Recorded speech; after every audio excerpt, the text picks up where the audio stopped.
Desde la Facultad de Medicina de la Universidad Central de Venezuela, hoy vamos a hablar sobre los trastornos menstruales en la perimenarquia. Primero con unas definiciones, luego la clasificación, fisiología y posteriormente nos enfocaremos al examen físico y manejo.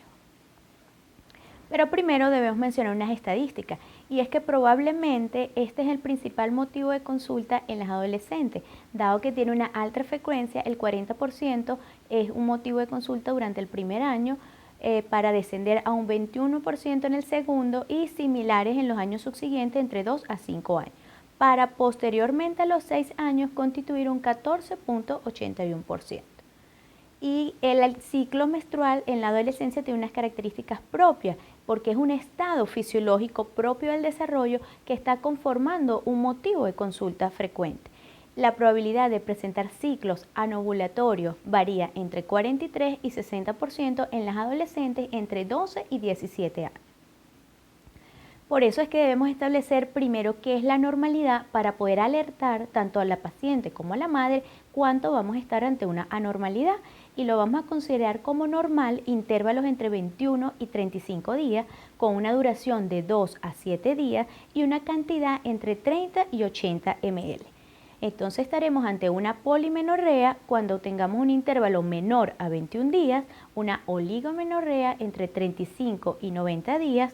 Cuando esto se prolonga en el tiempo, entonces estaríamos en una amenorrea secundaria mayores de 90 días, y con respecto a la duración y la cantidad, en hipermenorrea con una prolongación hasta 7 días y mayor de 80 ml, y una hipomenorrea en menores de 2 días y una cantidad menor de 30 ml.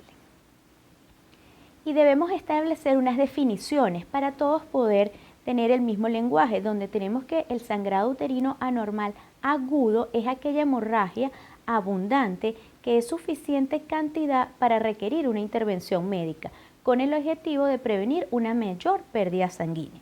Y estaremos ante un sangrado anormal crónico en esta hemorragia que es proveniente del cuerpo uterino, que es anormal, bien sea en volumen, regularidad o en tiempo, y que se ha presentado en la mayor parte de los últimos 6 meses. Y el sangrado intermenstrual es aquel que va a ocurrir entre ciclos claramente definidos o ya en un momento del ciclo preestablecido, pero que forma de una manera irregular, y viene a sustituir el término de metrorragia.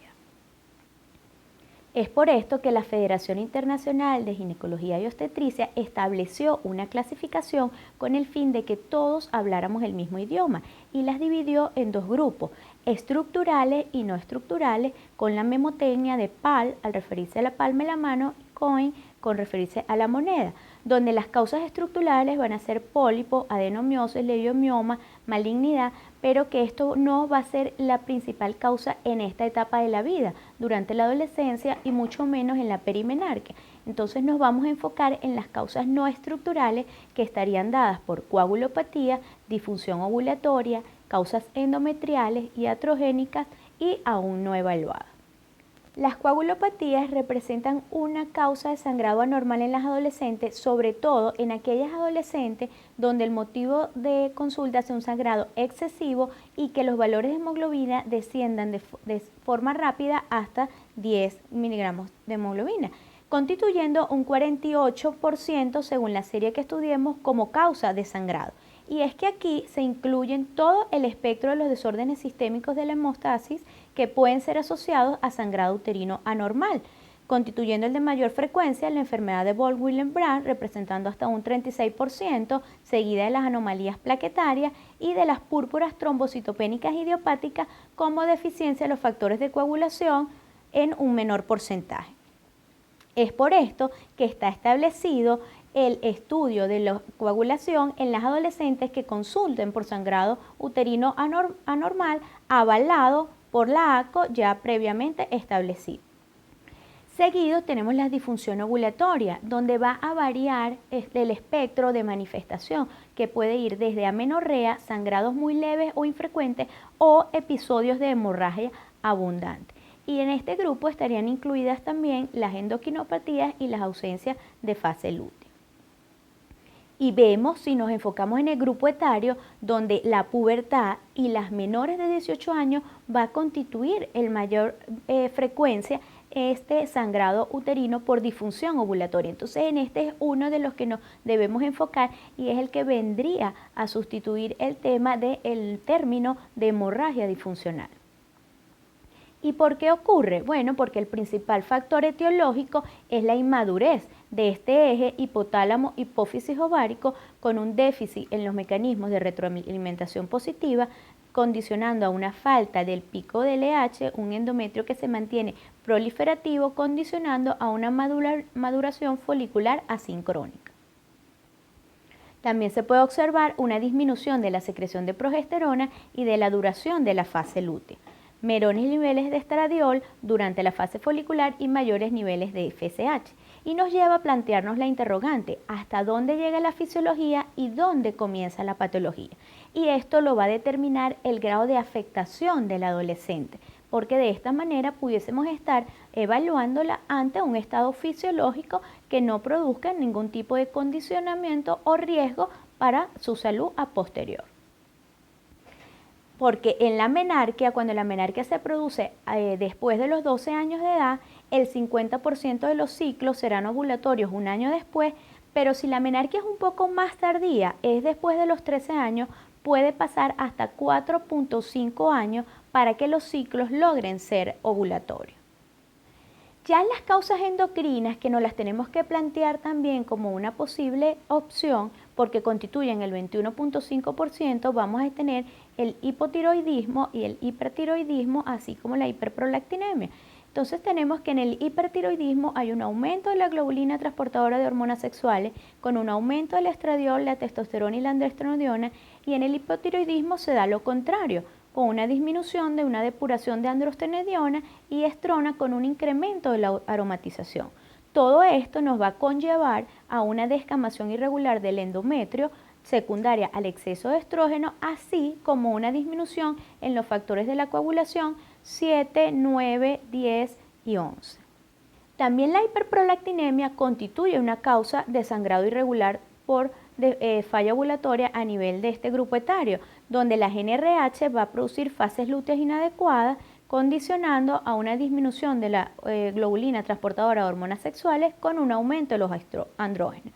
También el hiperandrogenismo produce una proliferación del endometrio sin oposición y en el caso del síndrome de Cushing, entonces vamos a estar ante un hipogonadismo hipogonadotrópico. Y es por esto que debemos tener unas consideraciones especiales en el caso del síndrome de ovario poliquístico, porque se han establecido en el consenso que puntualmente para las adolescentes se deben incluir los criterios y se debe establecer el diagnóstico 2 años posmenarquia. Debe estar presente todos los elementos de Rotterdam, debe haber una hiperandrogenemia y debemos tener con el abordaje del ultrasonido pélvico un volumen ovárico mayor a 10, tomando en cuenta que el crecimiento mayor ovárico se da entre 1 a 3 años posmenarquia. ¿Cómo vamos a hacer la evaluación de estas pacientes? ¿Hacia dónde nos vamos a enfocar?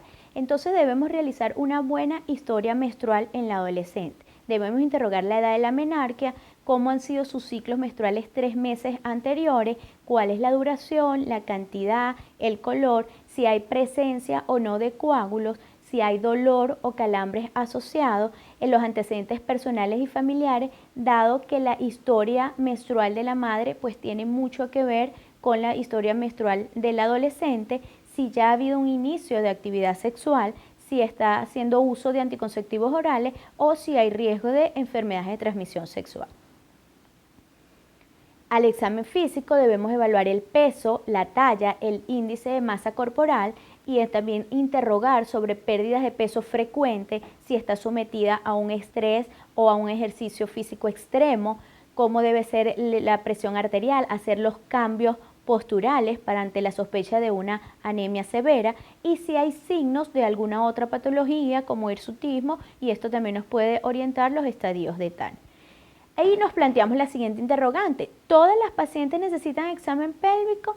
Esto dependerá de la magnitud del sangrado que estemos evaluando y si la paciente ha iniciado o no actividad sexual. Las pruebas de laboratorio son fundamentales y nos van a orientar. Ya mencionamos que debemos iniciar con una hematología completa y un perfil de la coagulación para poder abarcar este grupo de las coagulopatías ante el inicio de actividad sexual, pues una prueba de embarazo. Si estamos clínicamente sospechando de alguna endocrinopatía, entonces hormona tiroidea, TSH, T4 libre, prolactina, y el ultrasonido pélvico nos va a aportar una valiosa información al medir lo que es el volumen ovárico siempre en las adolescentes, más que el tamaño y el aspecto, y descartar alguna patología como tal estructural del tracto genital. El manejo va a ser ambulatorio en aquellas pacientes que se encuentren clínicamente estables, que la hemoglobina sea mayor a 12 gramos y que haya ausencia de sangrado activo. ¿Qué debemos hacer en estos momentos? Bueno, debemos calmar la ansiedad, la angustia, tanto de la paciente como la madre, establecer el calendario menstrual, explicarle que de qué manera ella debe realizar su control, anotar los ciclos menstruales, implementar suplemento de hierro y dar recomendaciones dietéticas. En ausencia de sangrado activo y con una hemoglobina menor de 10, ya aquí debemos iniciar una terapia hormonal. Cuando se establece la terapia hormonal, pues las opciones pueden ser anticonceptivos orales, estrógeno equinos conjugados y asociar acetato de medroxiprogesterona 7.5 miligramos día, 10 miligramos los últimos 10 días del ciclo y progestina.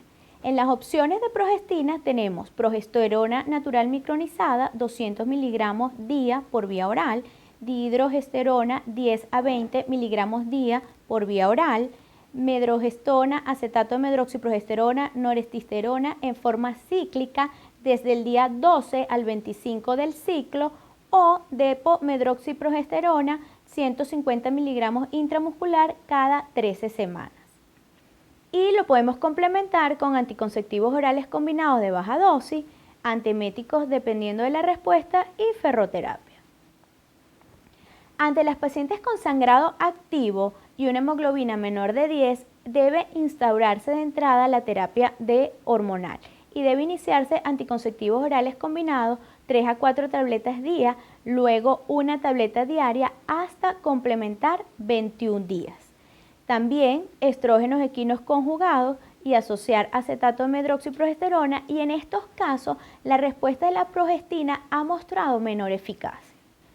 Podemos establecer estrógenos equinos conjugados vía parenteral, 25 miligramos 4 horas por 3 a 6 dosis, y luego continuar con anticonceptivos orales. Los anticonceptivos orales deben ser de altas dosis y el acetato de medroxiprogesterona se puede utilizar como complemento 20 a 40 miligramos día. Y nos planteamos estas interrogantes. ¿Qué hacer con las pacientes con contraindicación de estrógeno? Bueno, en estos casos podemos apoyarnos en las progestinas, podemos usar análogos de GnRH, podemos usar anticonceptivos orales solo con progestágeno. ¿Hasta cuánto el tiempo con hormonas? Bueno, esto está establecido por estudios que debe ser 6 meses de haberse iniciado el tratamiento, se debe mantener por 6 meses continuos, y que no está indicado en las adolescentes procedimientos invasivos.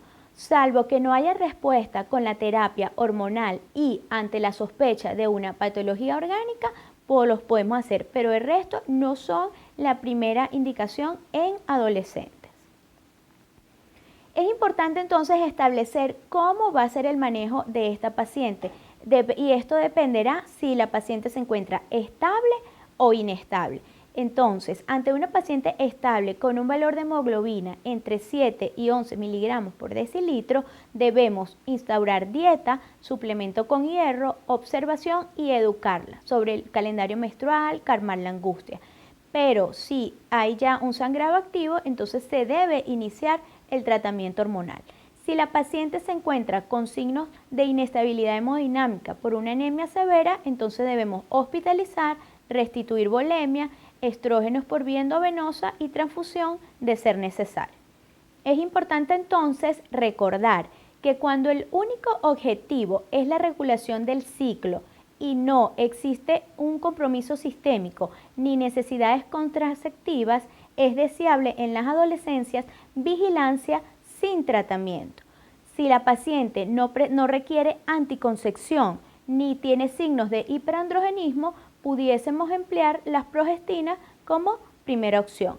y luego manejarnos con anticonceptivos orales.